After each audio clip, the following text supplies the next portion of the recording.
Johnson, Fit to Fight Fire, with Firehouse Vigilance, Weekly Scrap number 32. So there we go. Introduction of yourself. Go ahead, sir. Tell us who you are. Well, first off, thanks for having me, Corley. I mean, this is quite an honor to be featured on your show, and more or less what you're doing for the fire service, this message you're sending through Firehouse Vigilance and bringing all kinds of people on these shows and getting it out to the following is huge, because I think the more information you get out there, the more good info, the more positive info that you bring to the people, the more that they can stay motivated, the more they stay into the job. So thanks for having me on. I really appreciate it. But I'm a career firefighter out of the Denver metro area. Currently, I'm a truck captain. I've been on for just over 12 years. The department I'm with now is the only department I've been with my entire career. So I spent time on engine company, a truck company now, and I spent a couple years at training. So got a somewhat well-rounded path so far in the fire service and within my own department, and just trying to seek the next opportunity and see what can lead me to something else that learning and growth opportunities is what it's all about. No, that is awesome. The origins of Fit to Fight Fire, where it came from, how you and John kind of just give us the background of it, because I told John this, but it's one of the between Brian Brush introducing me to Mark Bonhoffen and Fit to Fight Fire podcast, it's one of the things that completely turned around my firefighting career and my direction and my mindset. And so I can never say thank you enough to you guys for doing that. But just kind of tell us where it came from. I think if you go back to its extreme genesis, I mean, you're looking at 2012. That's when John started the social media following and putting the page together on Facebook, and really started sharing his thoughts and kind of motivational quotes, workouts, stuff like that. But it wasn't until we met in training in 2014, 2015. So we had run across each other within our department before, kind of knew that we both liked to suffer a bit together physically. We thought and valued fitness to a high regard when it came to the ability to do the job. And, finally at one point we got the opportunity to work together training for 2.5 years. And he obviously was there for a lot longer, but you do a couple recruit academies, you do some in-service trainings, and you really learn a lot about the job. You learn a lot about yourself, and you learn like what works with firefighters as far as motivating them and where their weaknesses are at, including our own as instructors, and then how to kind of improve on that, because that's the ultimate thing, right? We come in day one in the fire service, we're a year one firefighter, and the last thing we want to do is just repeat year one over and over again. Yeah, right. No So that was 2014-15, and the following just started to grow, and as social media got bigger, just as a whole, not even Fit to Fight Fire, but social media became more prevalent, more people started to tune in, and we started to think, well, we've got this message here that's resonating with a lot of people. Could we go out and teach it? And it led to a couple gigs at some national conferences and regional conferences, and then it just took off from there. It's certainly not an overnight thing. Right.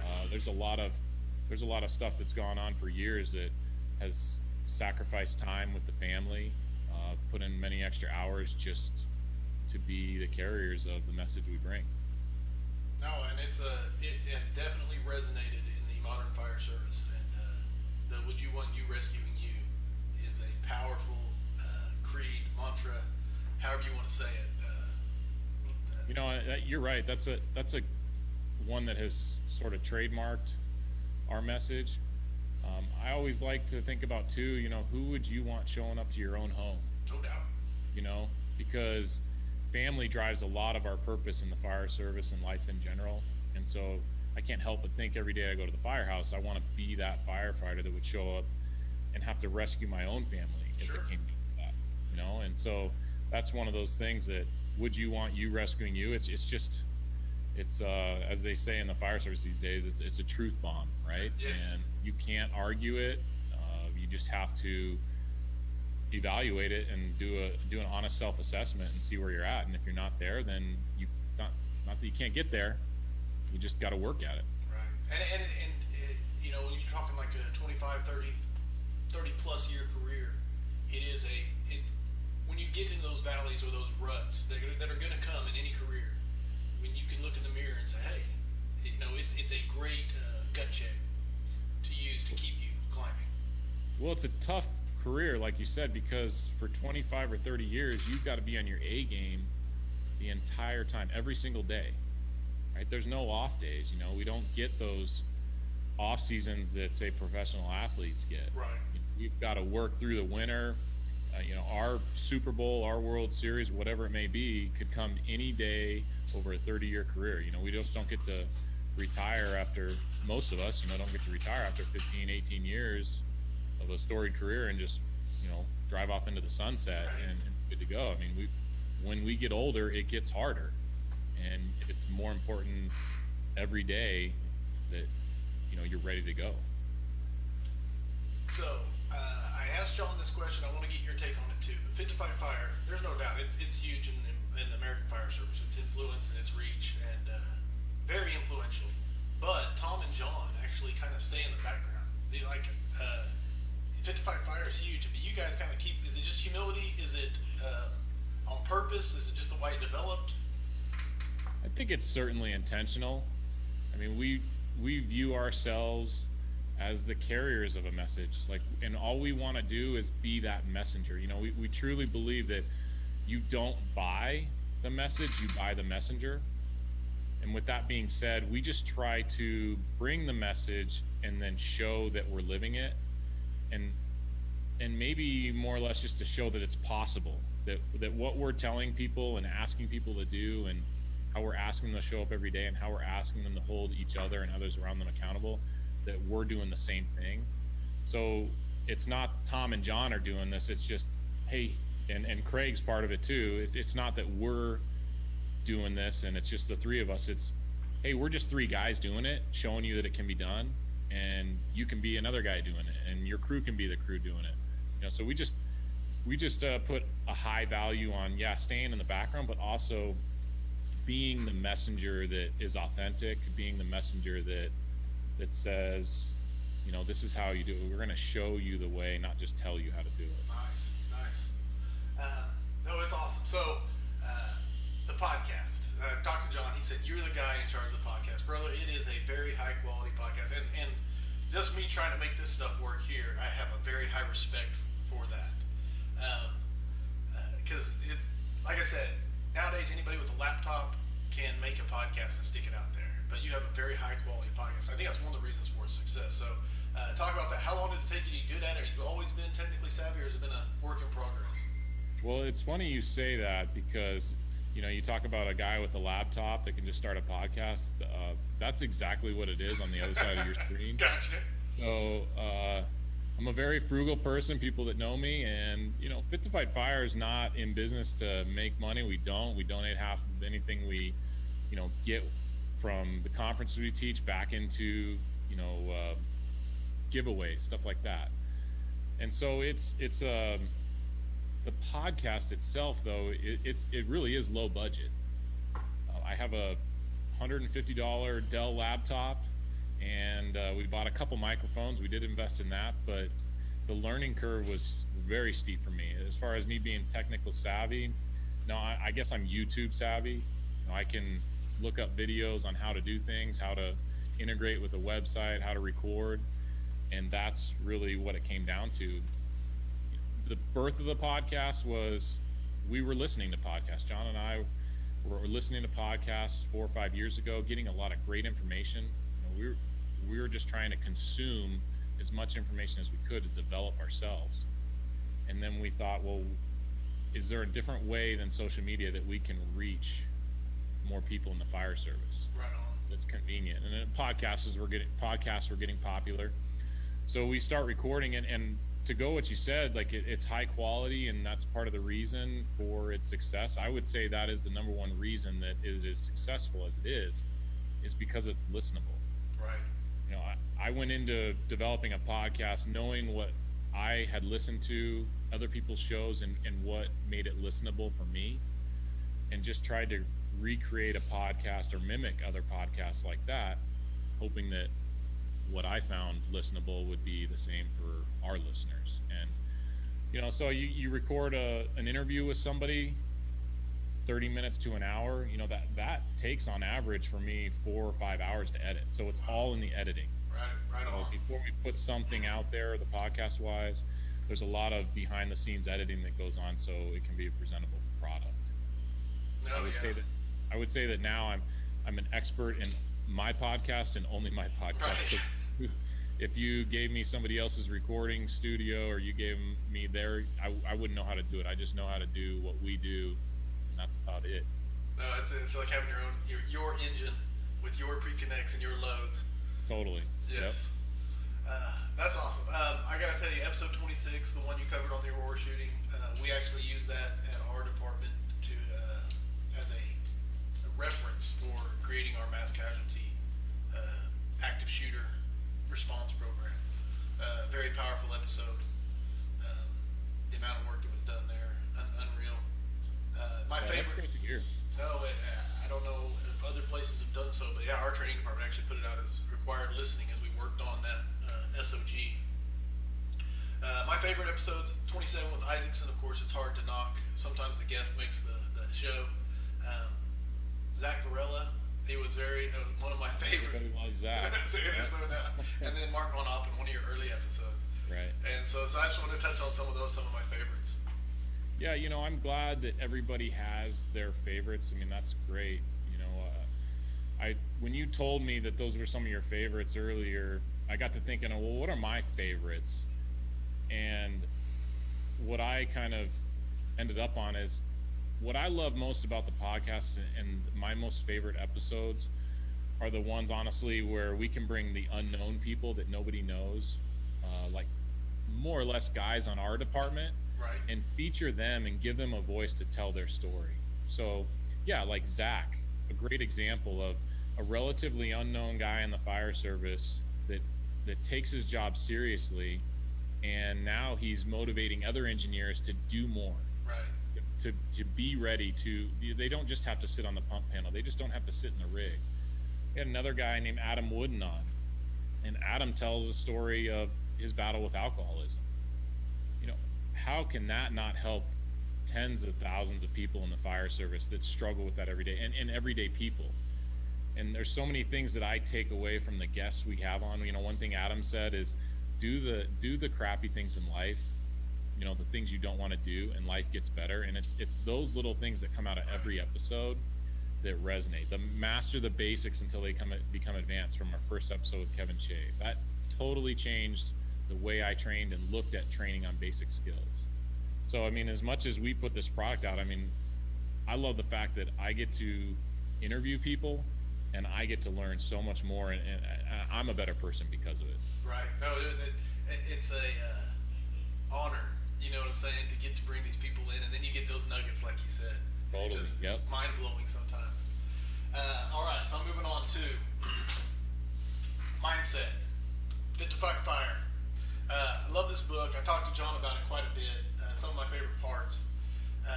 And with you, I'm going to talk more about kind of the philosophies almost behind the book.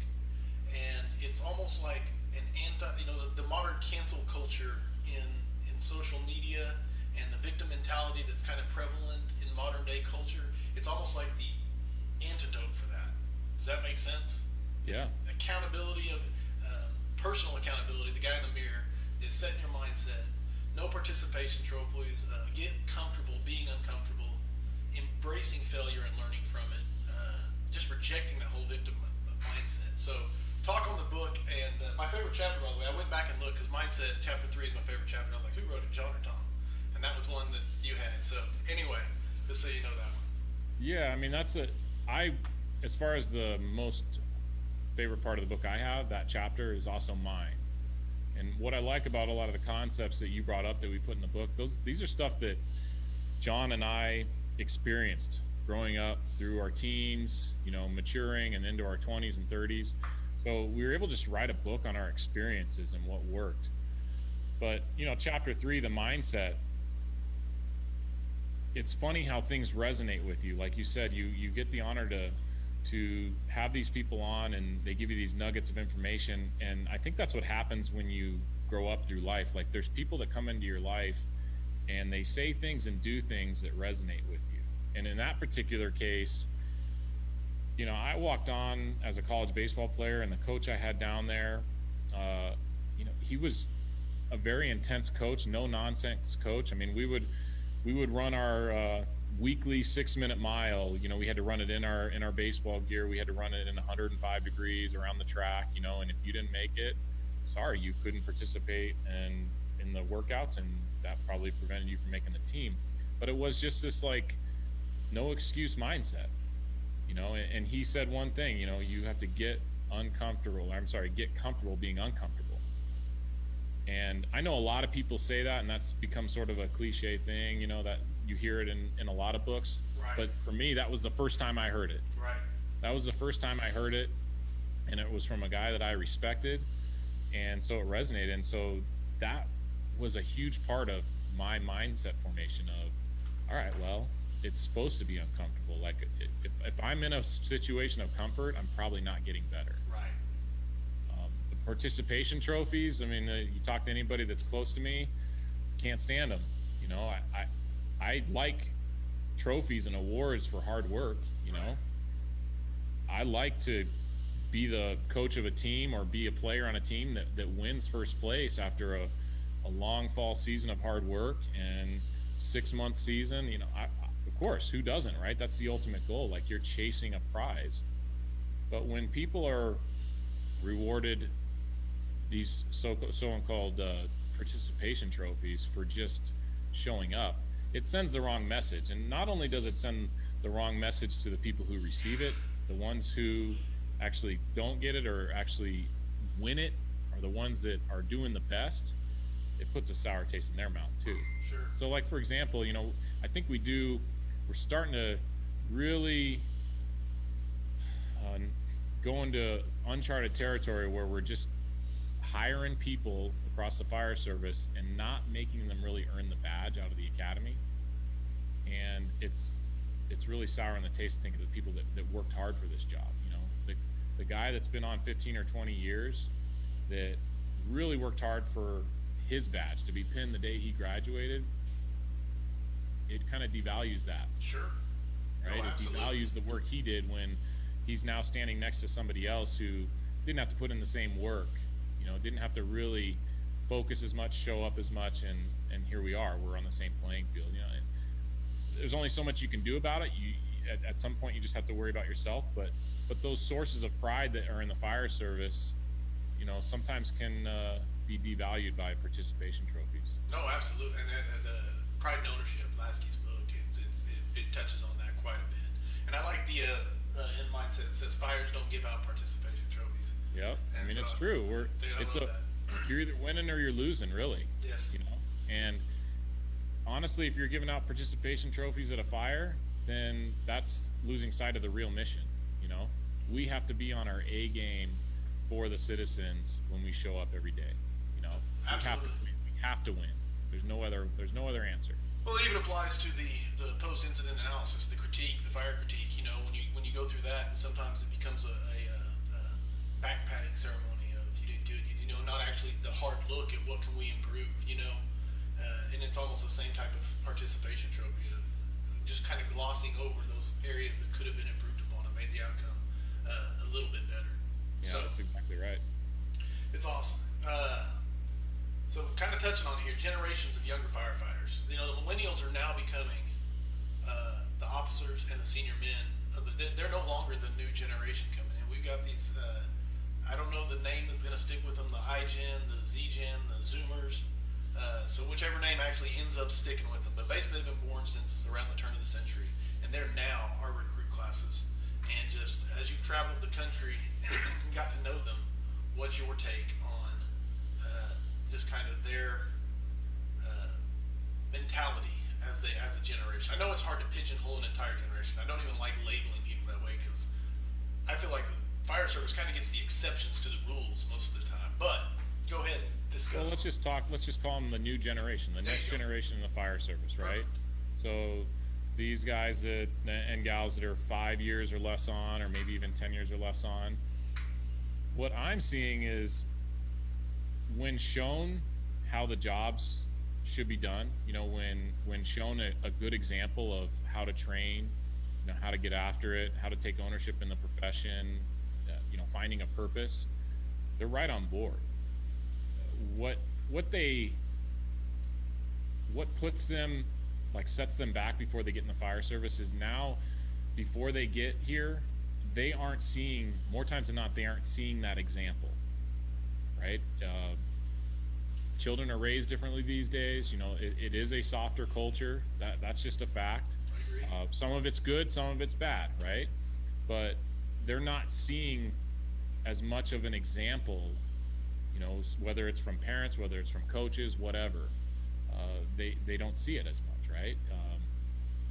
Hard work isn't portrayed as much in the media as being the be-all, end-all, right? It's a bar to reach, It's right. Like the less work you can do, the more you're admired, almost, Yeah. So, I mean, a lot of times it's, let's look for the easy way out. How can we take shortcuts?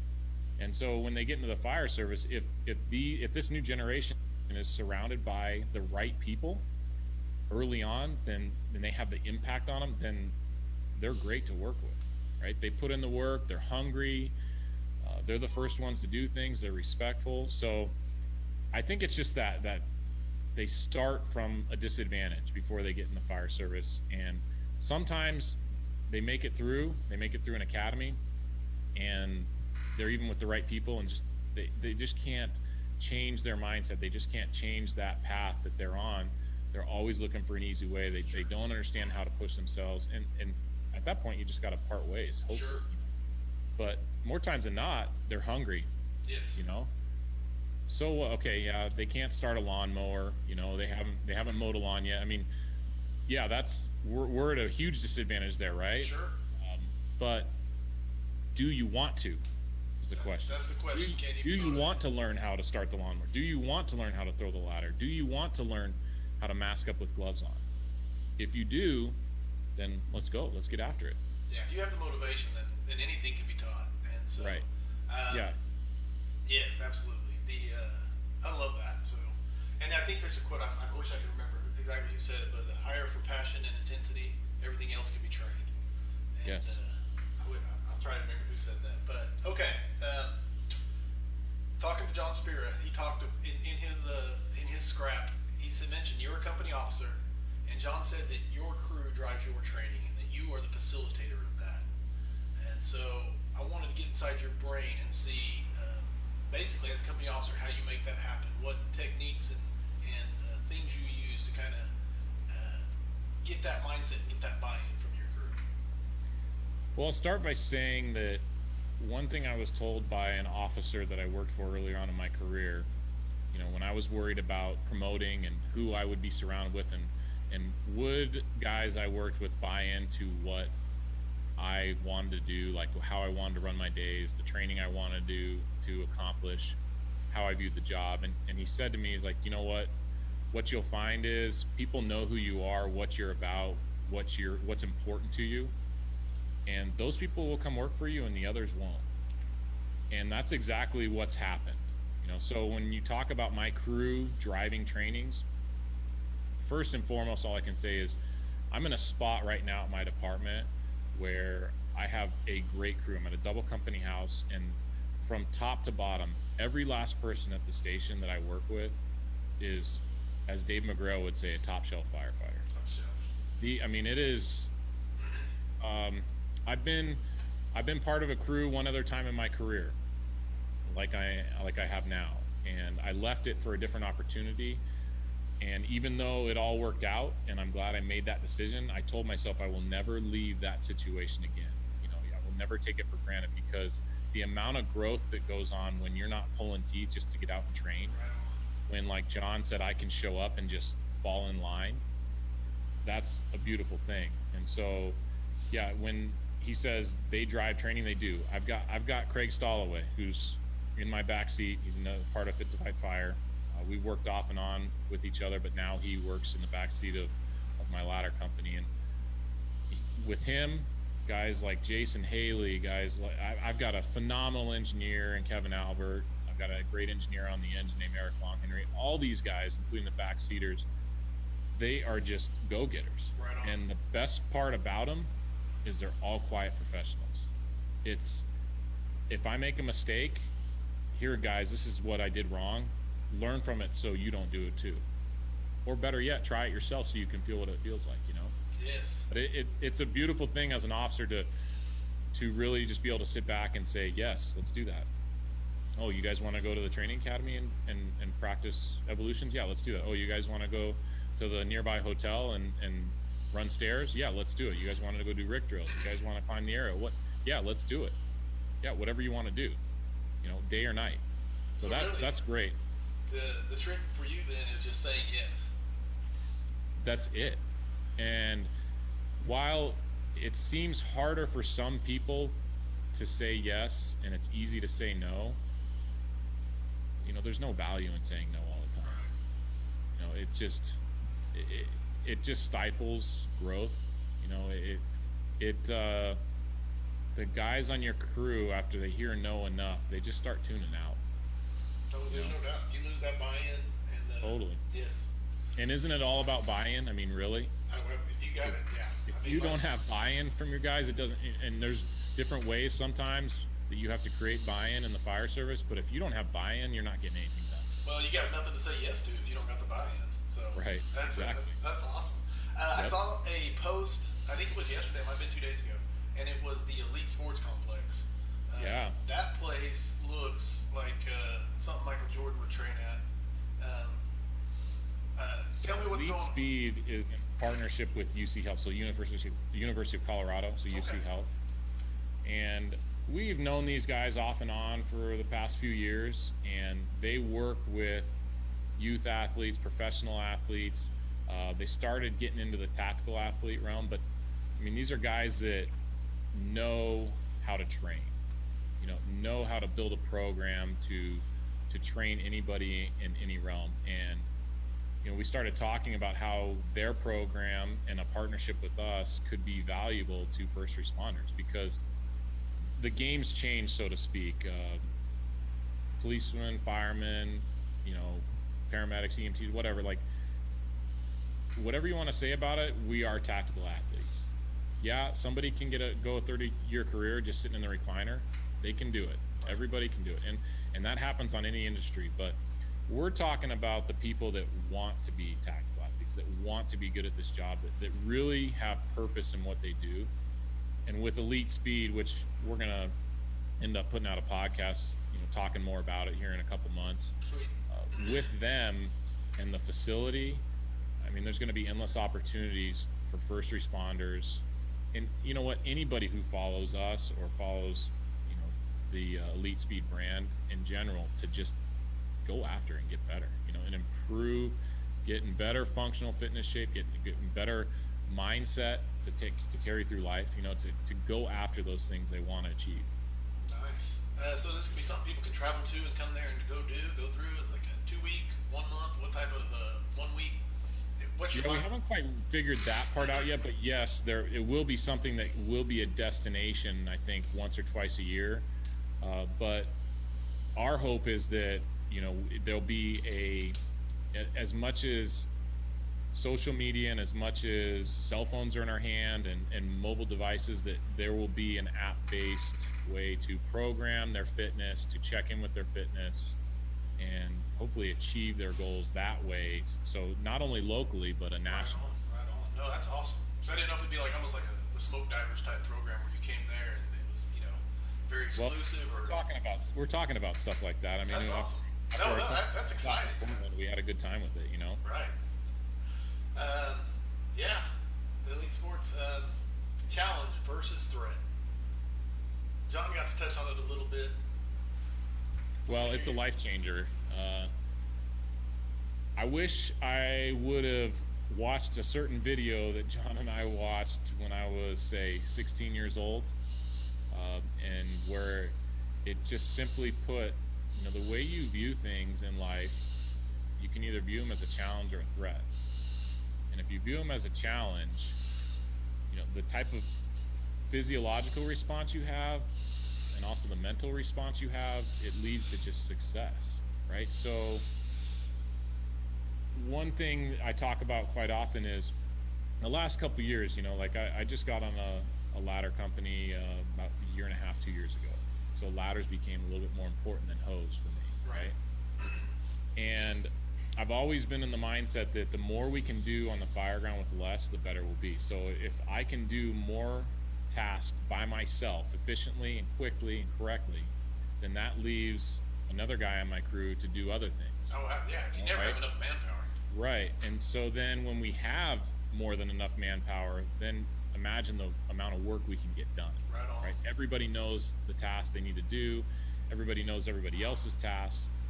You know, there's just this harmonious performance of an evolution, and it looks pretty good, you know? So getting to a ladder truck, I wanted to see, you know, I need to be able to throw the most difficult ladders by myself in the most difficult circumstances when I'm fatigued, right? And so a couple years ago, we started throwing ladders at our shops, and we started throwing ladders off the reserve trucks, you know, and I'm very, I guess, intimately familiar with the weights of ladders and the bedded lengths of ladders and all that now, right? Because it's just a huge part of my job. But 2 years ago, if you would have told me that I'd be throwing a 35-foot 2-section alkalite on my own on concrete away from a building, I would have said there's no way in hell that's going to happen. Right. No. Yeah. Right. But that challenge mindset changed everything. That challenge mindset said, instead of having a threat mindset and saying this will never happen and what if I drop it and this and that, challenge mindset goes, well, what's the harm in trying? You know, I'm only going to get better, right? And maybe it's possible. And if I do fail, I'm going to try again. And that's where we and some other people in our department have progressed from, to just raising that bar to you can do more than you actually think or imagine you can do. And that other people that tell you can't do more, yeah, stop hanging out with those people. Right on. So that's just my story that's more recent, you know, that I can pull off of now, that the challenge mindset to look for opportunities as growth, not as, oh no, I might fail. Right. To just go after it. And that's how I've improved, is through that challenge mindset. And the funny thing is, you know, it's something that transcends the fire service. It's not just a firefighter thing. It's not just a military thing. You know, it's not just, you know, a small business entrepreneur thing. You know, this is like a youth sports thing. I coach my kids' youth sports team, and every single one of them this past winter, we sat down and identified they're in a threat mindset when they step into the batter's box. They're in a threat mindset when the ball's hit to them at shortstop. And we start talking more about, we need to be in a challenge mindset. Let's get in that challenge mindset. Who cares if you fail? Right. If the process is there and you're failing because you're pushing the envelope, because you're aggressive, well, that's an entirely different story than failing just because, you know, lack of preparation. Sure. No, and to get that lesson that young, man, that's going to change some trajectories of some lives, brother. It's funny, like the other coaches on the team and it seems like on a weekly basis we're telling each other, if we only had this information when we were young. I mean, we're saying it, we're beating a dead horse because we say it every week, but it's like, you know what? We didn't. Move on. Right. Do our best now to pass it on to the others, you know. Sean Coffey says, watching from Station 4. Thank you, brother, for watching. Hannah Elliott asks you, what's a childhood lesson that you learned and have been able to use in the service? So a childhood lesson, you know, when I was 10 years old, I remember sitting in a car waiting to play a baseball game, and I was having a conversation with my mother at the time, and one thing led to another about just probably wanting to play at a higher level, wanting to succeed in the sport. You know, I really had a lot of fun doing it. But like I said, some people come into your life and say something that seems simple, but when they say it, it resonates with you, and it's a simple thing. And she said, you know, if you just want something in life, Tom, you're just going to have to outwork everybody else. There you go. And at 10 years old, that resonated. So when I wanted a job at 16, or when I wanted the job at 20, or when I needed to walk on to a baseball team in college. It was, all right, I'm just going to have to outwork everybody, and I'm just going to go introduce myself, and you're going to find out who I am. Right on. Like, what's the worst thing that can happen? You tell me no. So that was a huge lesson I think I carry with me, is, as you know, it's astronomically responsible for the success that I feel like I've had in my personal and professional life. And like you said, you never know, at the time especially, how much that impacted you. You know what I'm saying? And changing and setting your mindset up for your success moving forward. It's like I have a son who's 20 now, or about to be 20, but he used to frustrate me so bad because I talk to him, and you never think he's hearing anything, but then he does something that shows that he actually was listening at some point. Right. So very exciting. All right. So you're telling me that that's going to continue till my son's 20, 22? It's still going on. So. All right. Okay. I'll saddle up for the ride then. The next thing is I always try to discuss a book that firefighters should read. And I like to give you the opportunity to discuss a book that you think firefighters is a must read for firefighters. Do you have one that you would suggest? Well, I wouldn't say what I'm going to suggest is a must read for firefighters. I think it's just a must read for anybody that is looking to go after, is looking to break barriers, right? I read a book a couple years ago by Jeff Colvin called Talent is Overrated. And it's a bestseller in New York Times, but it talks a lot about how, developing motivation to perform happens over time, and this motivation to get better is not based on an external force. It has to be self-driven. So this self-driven motivation coupled with deliberate practice, lots of that practice, a focus on the skill, is really what makes people better. And it's not this innate talent that actually, what people would like to say, in fact, that the people saying that, oh, it's just a God-given talent, that's just an excuse for a lot of people. Nice. To say, well, he's got a gift, I'm not even going to try working at that because there's no way I can get to his level. Right. Well, not really. I mean, yes, there's some advantages to starting a particular craft or skill at 6 years old, and then somebody else starts at 16. Sure. Or 16 versus 26, for sure. But it can still be done. It's just, do you want it? And it's just going to take time. Kind of that 10,000 hour rule thing. Right. It talks a little bit about that, but more or less, no one is more special than anybody else. And so I've always used that as, I appreciate what a professional can do in their own realm, no matter if it's sports or craftsmanship or whatever. I do think, though, that if I was motivated and put my time in on whatever it is, I could do the same thing. Now, I don't choose to do everything because I can't. Yeah, I'm not motivated to.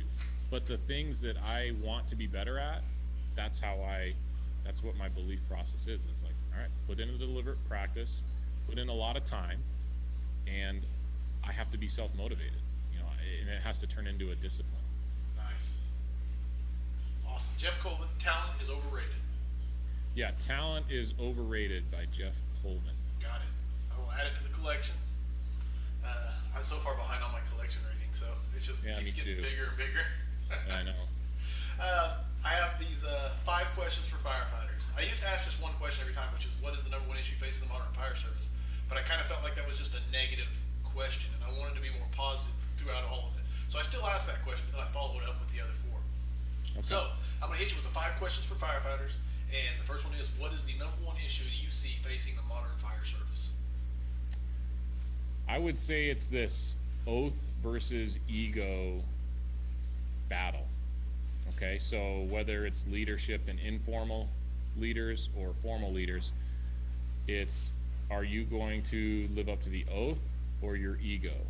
And really that is, if we are living up to the oath and we're putting the mission first, if we're living up to our ego, we're putting ourselves first. And that means not willing to fail in front of your crews, not training with your crews, not supporting them, right? I love that, dude. Because all the times you took the oath, you wear the badge, you know what I'm saying? I hear that all the time, but I've never heard the counter, it's oath versus ego. I love that. Sorry. Yeah. Yep. That's nice. All right, question 2. What is the thing you are most excited about for the future of the fire service? I think it's the community that's been developing nationwide, worldwide over the past 2 decades. You know, the ability for anybody in any department, you know, that maybe in the 70s, 80s, and the previous generation of the fire service, in their smaller departments or even in their bigger departments, they felt like they didn't have a place that they fit in because they were that quote unquote rogue, or, you know, they were that hard charger. Well, now you're not alone, right? And now, you know, you get that, you're fed that poison every day, and you feel recharged, and you feel like you're not alone, which is a huge part of it, you know? So when somebody bashes you for doing the right thing or working hard or just being invested in the job, it's like, whatever, you know, I've got other people out there that understand where I'm coming from. Right on. So that's the most exciting part is, you know, you see it organically develop. It has at the local level, but it's also developing at the regional level with these smaller conferences. I mean, if anybody has a chance to go to these smaller conferences like Mile High Fire Conference, like the Firemanship Conference, Journeyman, all that stuff, these smaller conferences are doing a great job of bringing these people together in an open arm, welcoming sense, and providing great training so people can get better. So this community that's developing, I think, is the most exciting thing. No, like you said, it used to be all alone, and then social media has enabled a lot of that because we've always been there, I think, throughout, but they always were so isolated. What are you reading right now? So I haven't been reading many books lately, and it seems like I've been focusing more, and it probably has to do with getting more into baseball season and coaching youth sports. But I've been reading a lot of articles just on athletes persevering through failure, and, you know, the lessons learned and just the value in it. Right.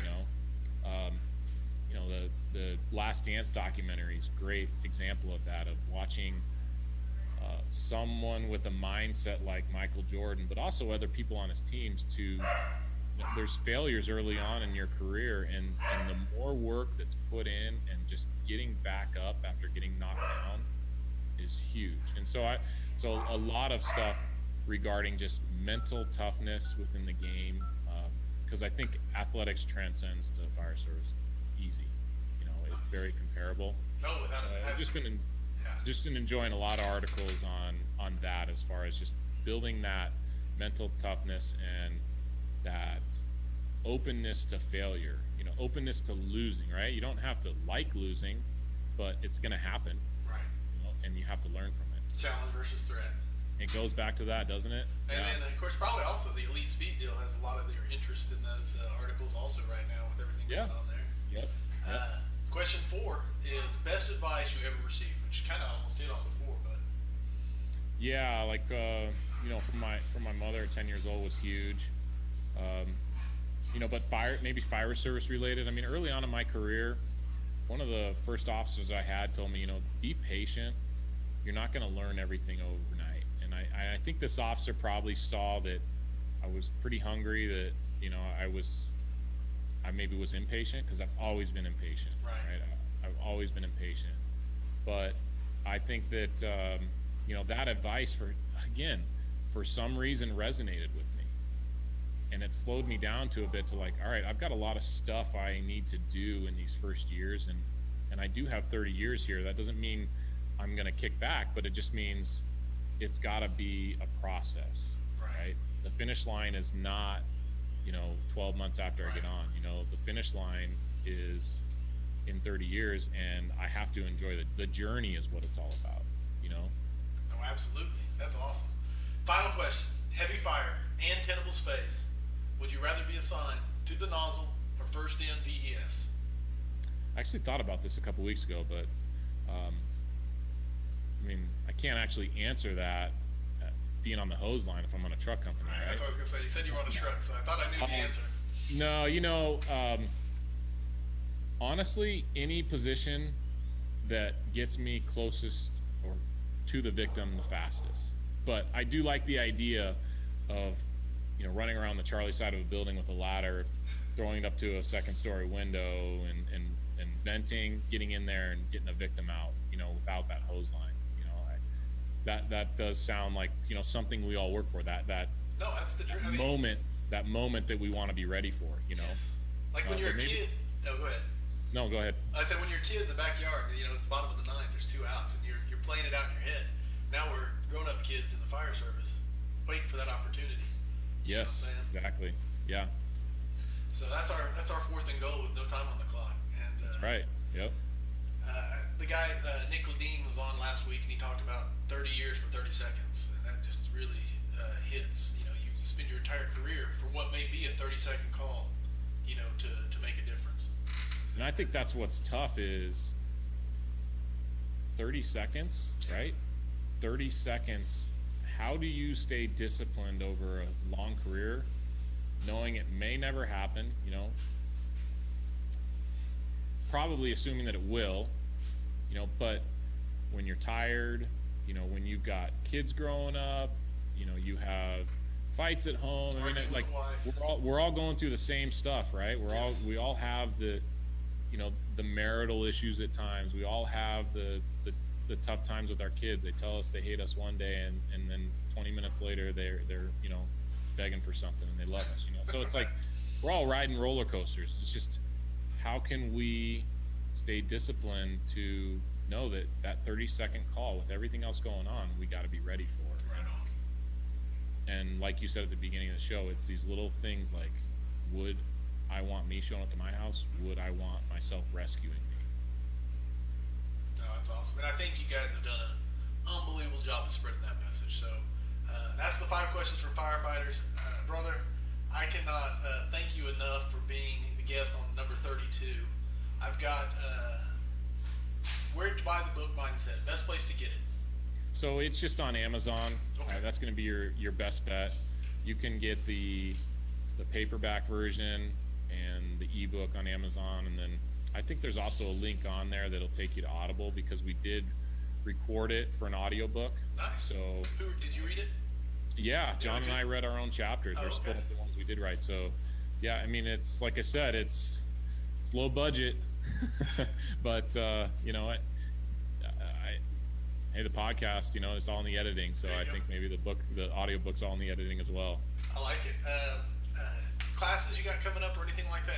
Anything go well right now? Hardly anything going on as far as. Yeah.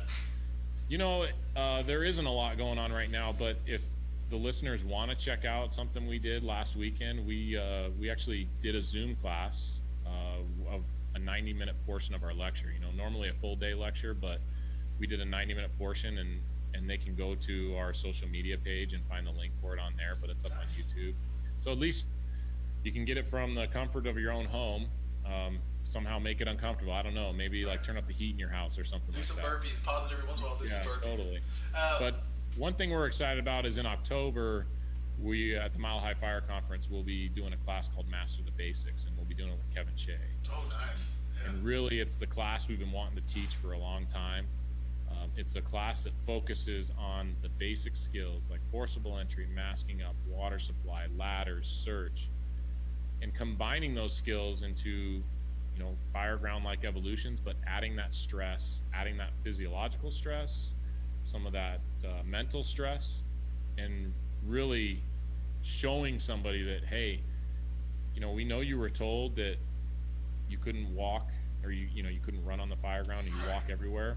We're trying to tell you with practice and with training that you can move faster on the fireground. You can do more. Yes. You can. I mean, there are going to be times when you can run. Now, there are going to be times when you need to walk. All right, but you'll be able to because you've done it in training. You'll know where you're. Like we say, we like to operate at an 8 out of 10. Your 10 is red line. I can't think. I want to quit. I'm done. Your 9 is consistently thinking this sucks, right? And just not wanting to go, but you can keep going. Your 8 is this is hard, but I can catch my breath and I can keep going. I can do more. And that's what we were trying to get people to take their 8 out of 10 to the fireground instead of maybe what they're used to is their 4 out of 10 or 5 out of 10. Right. No, I love it. Dude, that's awesome.